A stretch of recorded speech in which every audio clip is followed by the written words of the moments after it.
Sitwasyon ngayon ni Camille Ann Miquel pagkatapos ilibing si Jovet Valdivino. Hanggang ngayon ay hindi pa rin matanggap-tanggap ng pamilya ni Jovet Valdivino, lalong-lalo na ang kanyang magiging asawa na iniwan niya, na hanggang ngayon ay hindi niya pa rin matanggap-tanggap ang pagkawala ni Jovet Valdivino.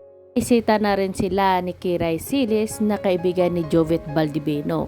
Inalam kung kamusta na ang kanilang kalagayan. Pero ngayon ay hindi pa rin makamove on sila kasi nga fresh na fresh pa at hindi pa rin matanggap-tanggap nila ang biglang pagkawala ng batang singer na hanggang ngayon ay marami pa rin sa atin ang nagdadalamhati, lalong-lalo na ang kanyang minamahal na si Camille Ann na ayon sa kanya ay sa sunod na taon ay ikakasala sila.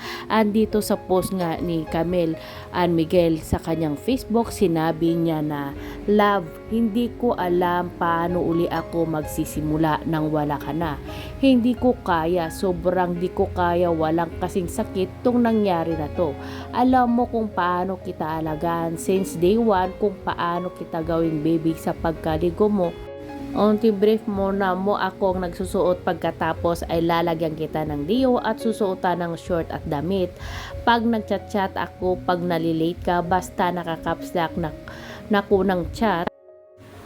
Sa iyo nagmamadali ka na umuwi kasi galit na ko. Paano ngayon kahit i-zoom ko, chat ko sa iyo at maghintay ako kahit mamuti mata ko, wala nang love ko na uwi. Sobrang hirap at sakit pero kailangan ko tanggapin dahil ayoko mahihirapan ka pa sa pag-alis mo. Pagdating mo sa AR, diba sorry ka ng sorry sa akin kasi sinuway mo ako na wag kakanta. Sabi mo wag kita pagalitan kahit stroke ka na, yung galit ko pa din inintindi mo. Kahit stroke ka na, napupunasan mo pa luha ko at sinabing lalaban ka at hintayin kita kasi magpapakasal pa tayo.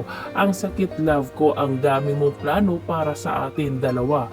Mahal na mahal po kita, kailangan man di magbabago yun.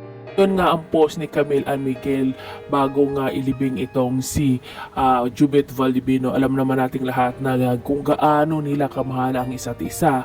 Buti na lang at andyan si Kiray Silis na umaalala sa kanila, tinitingnan sila kung kamusta na kaya ang kalagayan nila. Binisita niya rin itong nanay ni Jovet Valdivino.